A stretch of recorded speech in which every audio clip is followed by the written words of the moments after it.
네, 우리 군이 사상 첫 SLBM 잠수함 발사 탄도미사일 시험 발사에 성공하면서 세계에서 7번째로 SLBM 보유 국가가 됐습니다.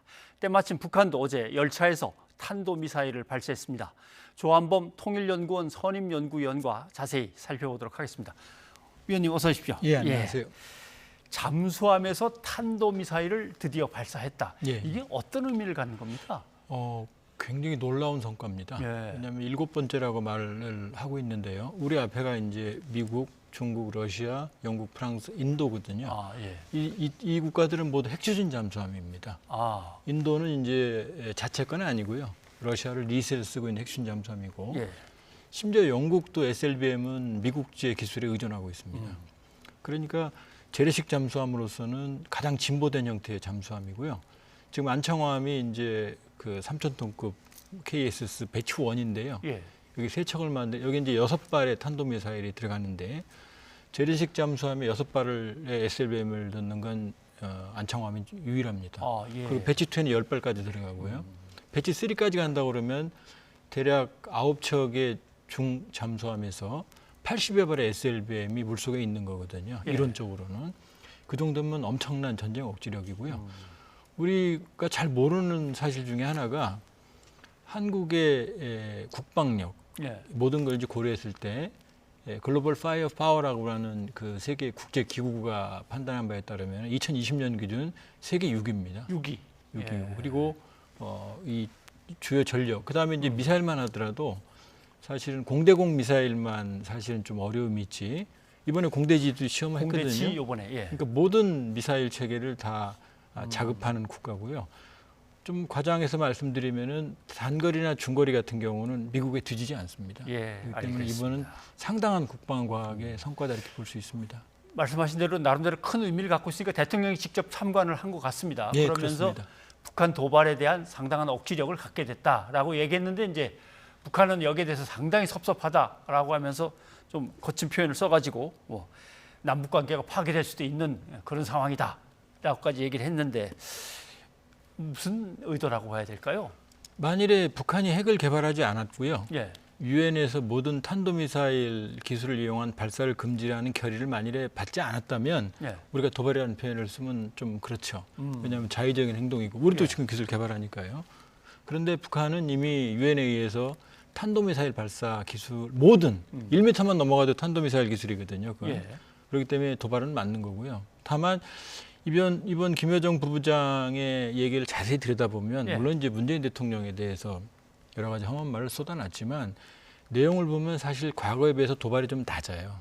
예. 그러니까 오히려 설명을 합니다. 이건 도발이 아니고 우리도 한국의 국방중기 계획처럼 자기들 국방력 현대화 무기체계로 5개년 계획이 있고 이건 도발이 아니고 나름대로 자의적인 행동이다. 그다음에 완전 파괴를 원하지 않는다라고 말했거든요. 근데 말이 해버리겠다가 아니라 예. 원하지 않는다. 근데 이게 말이 틀린 게요. 지난해 6월달에 남북 관계를 대적 관계로 선언한 게 본인이고, 예. 그리고 남북 통일 연락선 차단하고 개성공단 연락선을 폭파한 게 본인이거든요.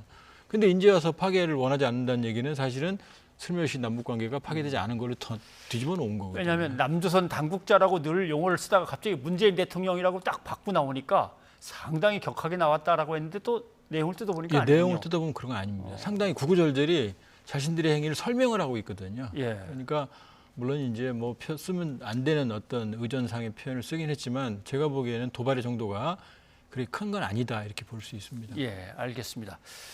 북한의 미사일 발사 얘기를 좀 해봐야 될 것 같습니다. 그동안은 이동식 미사일 발사 차량 여기 이제 탑재해서 싣고 다니다가 한 걸로 저희가 늘 봤는데 이번에는 달리는 열차에서 했다. 이제 이런 얘기입니다.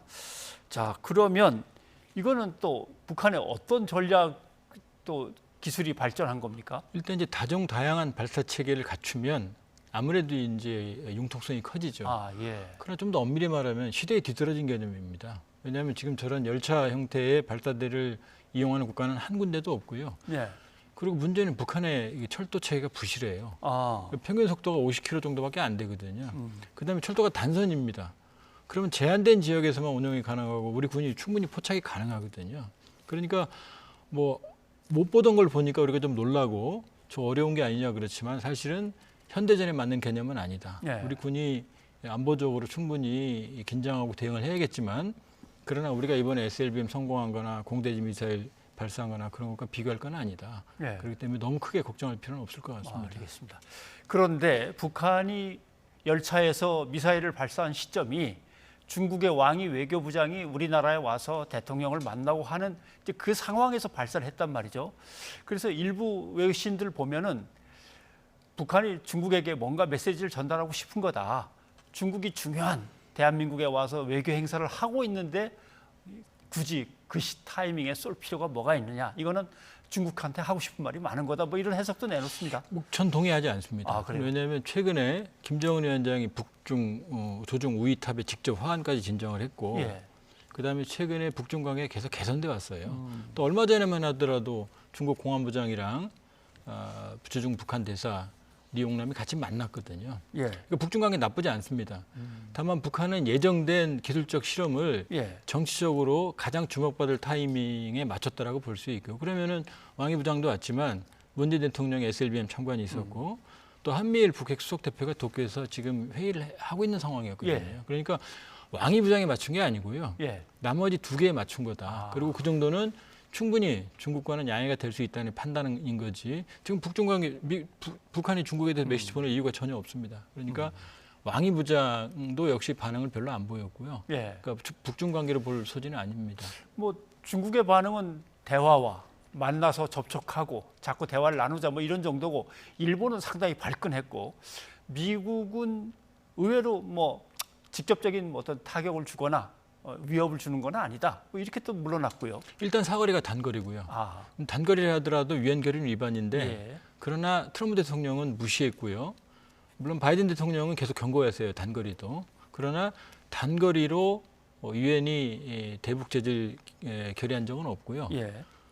그리고 북한도 사실은 단거리를 일부러 안 넘습니다. 어. 근데 이제 일본의 경우에는 이 단거리가 일본에 해당되거든요. 예. 그렇기 때문에 미국 본토에도 위협은 되는 건 아니고 그러니까 제재 유엔 결의 위반이다라는 입장 그다음에 경고는 하지만 예. 이걸로 추가적인 뭐 제재를 하거나 억제를 하거나 격한 반응을 미국은 보이지 않을 것 같습니다. 북한과 중국과의 관계가 나름대로 계속 잘 풀려가고 있다는 얘기는 중국이 북한에 대한 어떤 통제력 같은 것을 계속 갖고 있다는 뜻인가요? 북중 관계는 사실 애증의 관계입니다. 예. 왜냐하면 중국 역시 북한이 핵을 가지는 거는 그렇게 유리하지 않거든요. 예. 약소국이 핵을 가지게 되면 강대국 정치에서 벗어나거든요. 근데 중국의 딜레마는 이 미중 전략 경쟁에서 북한이라는 버퍼존, 이 안전판이 필요한데 네. 그렇다고 해서 북한을 강제하게 될 경우에는 북한이 여기서 벗어나거든요. 예. 그러니까 중국의 영향력은 상당히 제한적이고요. 그리고 북한은 그것을 그동안 이용해 왔어요. 그러니까 전적으로 중국에 의존하는 것보다는 필요할 때 가까워지고 필요할 때는 거리를 두는 전략을 해왔거든요. 그러니까 중국의 영향력은 이중적입니다. 북한에 대한. 예. 알겠습니다. 아무튼 언제고 간에 빨리 남북이 다시 만나고 또 북미가 다시 만나고 또 거기에 뭐 중국이 협조를 하고 해서 한반도의 평화체 작업 좀 빨리 이루어졌으면 좋겠는데 미사일 소식만 계속 전하게 되니까 좀 답답할 때도 있습니다. 오늘 여기까지 듣겠습니다. 위원님 고맙습니다.